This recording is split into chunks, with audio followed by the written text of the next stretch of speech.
В 1927 году в музее округа Хатчисон в Боргере разгорелся нефтяной бум.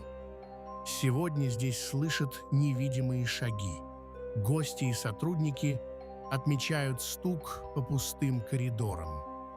Вход свободный с 9 до 17 часов.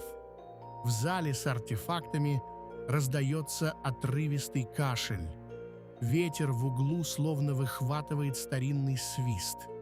Скептики винят акустику ветхого здания.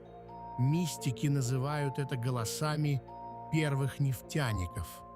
Эхо прошлого или порождение воображения?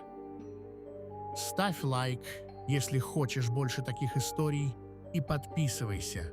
Самые жуткие расследования выходят в нашем телеграм-канале. Ссылка в шапке профиля.